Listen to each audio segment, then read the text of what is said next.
Hyderabad Mallepally Lingaiah tiffin centre chutney எப்படி செய்யுதுன்ட்டு பார்க்க போகிறோம். ஃபஸ்ட்டு ஒரு சின்ன கிண்ணத்தில் ஒரு எலுமிச்சை சைஸ் டேமரிண்ட் ஆட் பண்ணிக்கோங்க. அதில் ஒரு கிளாஸ் தண்ணி ஊற்றிட்டு நல்லா ஊற வச்சுக்கோங்க. இப்போ ஸ்டவ் ஆன் பண்ணிட்டு ஹீட் மீடியம் ஃப்ளேமில் வச்சுட்டு ஒரு கடாயை வச்சுக்கோங்க. அதில் ஒரு ஸ்பூன் கடலை எண்ணெய் ஆட் பண்ணிட்டு கொஞ்சம் சூடானதுக்கப்புறமா 200 கிராம்ஸ் கடலை ஆட் பண்ணிவிட்டு ஒரு 3-4 மினிட்ஸ் நல்லா ரோஸ்ட் பண்ணிவிட்டு ஒரு பிளேட்டில் ஊற்றிட்டு கூலாக விடுங்க.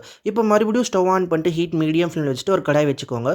அதில் 4 ஸ்பூன் எண்ணெய் ஆட் பண்ணிக்கோங்க. கொஞ்சம் சூடானதுக்கப்புறமா 5 பல் பூண்டு அந்த ரோஸ்ட் பண்ணி வச்சுருந்த கடலை ஆட் பண்ணிவிட்டு ஒரு 2 மினிட்ஸ் நல்லா ஃப்ரை பண்ணிக்கோங்க. இப்போ ஸ்டவ் ஆஃப் பண்ணிட்டு ஒரு ஸ்பூன் மிளகா பொடி, ஒரு 1/2 ஸ்பூன் உப்பு ஆட் பண்ணிக்கோங்க. அப்புறமா ஊற வச்ச அந்த டேமரின் தண்ணி ஆட் பண்ணிவிட்டு ஒரு நல்லா மிக்ஸ் பண்ணி விடுங்க. கூல் ஆனதுக்கப்புறமா இந்த கிரவுண்ட் நட்ஸ் வந்து மிக்சியில் ஷிஃப்ட் பண்ணிக்கோங்க. இப்போ அந்த மீதி இருக்கிற டேமரண்ட் ஆட் பண்ணிக்கோங்க.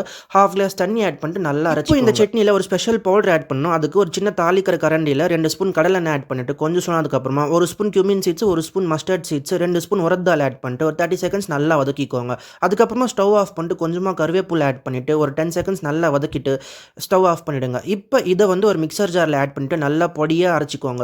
இப்போ இந்த பொடியை வந்து நம்ம இந்த சட்னியில் ஆட் பண்ணிட்டு மிக்ஸ் பண்ணிட்டீங்கன்னா Hyderabad Mallepally Lingaiah tiffin centre chutney ready. இந்த சட்னி நீங்கள் இட்லிக்கு சைட் டிஷ்ஷாக வச்சு சாப்பிட்டீங்கன்னா டேஸ்ட் செம்மையாக இருக்கும். ஸோ நீங்களும் இந்த ரெசிபி ட்ரை பண்ணிட்டு டேஸ்ட் எப்படி வந்துட்டு கமெண்ட் பண்ணுங்கள். ரெசிபி பிடிச்சிருந்தால் நம்ம சேனலை ஃபாலோ பண்ணிக்கோங்க.